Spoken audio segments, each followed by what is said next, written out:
ಇಲ್ಲಿ ಎಲ್ಲ KCET ವಿದ್ಯಾರ್ಥಿಗಳಿಗೆ ಈ ಒಂದು ವಿಡಿಯೋ ತುಂಬಾನೇ ಇಂಪಾರ್ಟೆಂಟ್ ಆಗಿರುತ್ತೆ ಮತ್ತೆ ಎಲ್ಲರಿಗೂ ಕೂಡ ಈ ಒಂದು ಇನ್ಫಾರ್ಮೇಶನ್ ಗೊತ್ತಿರಲೇಬೇಕು. ಇದುವರೆಗೆ KCET first round counselling time table ಅಥವಾ ಶೆಡ್ಯೂಲ್ ರಿಲೀಸ್ ಮಾಡಿಲ್ಲ. ಈಗ ಫಸ್ಟ್ ರೌಂಡ್ ಸ್ಟಾರ್ಟ್ ಆದ್ಮೇಲೆ ಶೆಡ್ಯೂಲ್ ಅಥವಾ ಟೈಮ್ ಟೇಬಲ್ ರಿಲೀಸ್ ಮಾಡ್ತಾರೆ. ಅದರಲ್ಲಿ ಏನೇನು ಡೀಟೇಲ್ಸ್ ಇರುತ್ತೆ ಮತ್ತೆ ಫಸ್ಟ್ ರೌಂಡ್ ಕಂಪ್ಲೀಟ್ ಆಗೋದಕ್ಕೆ ಎಷ್ಟು ದಿನ ಟೈಮ್ ಬೇಕಾಗುತ್ತೆ, ಅದರ ಜೊತೆಗೆ ಯಾವ ಪ್ರೋಸೆಸ್ ಎಷ್ಟು ದಿನಗಳ ಕಾಲ ನಡೆಯುತ್ತೆ ಅಂತ ಪ್ರತಿಯೊಂದರ ಬಗ್ಗೆನೂ ಕೂಡ ಈ ಒಂದು ವಿಡಿಯೋದಲ್ಲಿ ಕಂಪ್ಲೀಟ್ ಆಗಿ ಕ್ಲಾರಿಟಿ ಕೊಡ್ತೀನಿ. ಈ ಒಂದು ವಿಡಿಯೋ ತುಂಬಾನೇ ಇಂಪಾರ್ಟೆಂಟ್ ಆಗಿರುತ್ತೆ KCET ವಿದ್ಯಾರ್ಥಿಗಳಿಗೆ.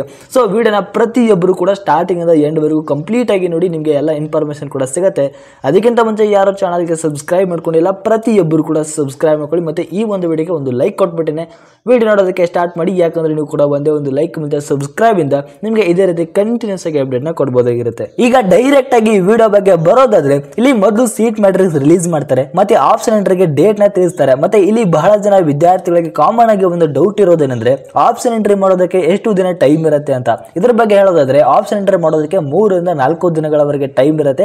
ಆವಾಗ ನೀವು ಆಪ್ಷನ್ ಎಂಟ್ರಿ ಮಾಡಬೇಕಾಗುತ್ತೆ. ಇದಾದ್ಮೇಲೆ ಮಾಕ್ ಅಲಾಟ್ಮೆಂಟ್ ಇರುತ್ತೆ. ಮಾಕ್ ಅಲಾಟ್ಮೆಂಟ್ ರಿಸಲ್ಟ್ ನ ಅನೌನ್ಸ್ ಮಾಡ್ತಾರೆ. ಹಾಗಾದ್ರೆ ಮಾಕ್ ಅಲಾಟ್ಮೆಂಟ್ ರಿಸಲ್ಟ್ ಯಾವಾಗ ಬರುತ್ತೆ ಅಂತ ತಿಳ್ಕೋದಾದ್ರೆ, ಇಲ್ಲಿ ಆಪ್ಷನ್ ಎಂಟ್ರಿಗೆ ಏನು ಡೇಟ್ ಕೊಟ್ಟಿರ್ತಾರೆ, ಆ ಒಂದು ಆಪ್ಷನ್ ಎಂಟ್ರಿ ಲಾಸ್ಟ್ ಡೇಟ್ ಮುಗಿದ ನಂತರ 1 ದಿನ ಗ್ಯಾಪ್ ಇರುತ್ತೆ. ಆ 1 ದಿನದ ನಂತರ ಮಾಕ್ ಅಲಾಟ್ಮೆಂಟ್ ರಿಸಲ್ಟ್ ನ ರಿಲೀಸ್ ಮಾಡ್ತಾರೆ. ಮತ್ತೆ ಇದು ಜಸ್ಟ್ ಟ್ರಯಲ್ ರೌಂಡ್ ಆಗಿರುತ್ತೆ. ಇದು ಮುಗಿದ ನಂತರ ಆಪ್ಷನ್ ಎಂಟ್ರಿ ಎಡಿಟ್ ಮಾಡೋದಕ್ಕೆ ಚಾನ್ಸ್ ಕೊಡ್ತಾರೆ. ಹಾಗಾದ್ರೆ ಎಡಿಟ್ ಮಾಡೋದಕ್ಕೆ ಎಷ್ಟು ದಿನ ಟೈಮ್ ಇರುತ್ತೆ ಮತ್ತೆ ಯಾವಾಗ ಅವಕಾಶ ಇರುತ್ತೆ, ಇದ್ರ ಬಗ್ಗೆ ನೋಡೋದಾದ್ರೆ, ನಿಮಗೆ ಮಾಕ್ ಅಲಾಟ್ಮೆಂಟ್ ರಿಸಲ್ಟ್ ಬಂದ ದಿನಾನೇ ನಿಮಗೆ ಆಪ್ಷನ್ ಎಂಟ್ರಿ ಎಡಿಟ್ ಮಾಡೋದಕ್ಕೆ ಅವಕಾಶ ಇರುತ್ತೆ. ಮತ್ತೆ 3 ರಿಂದ 4 ದಿನ ನಿಮಗೆ ಟೈಮ್ ಕೊಡ್ತಾರೆ.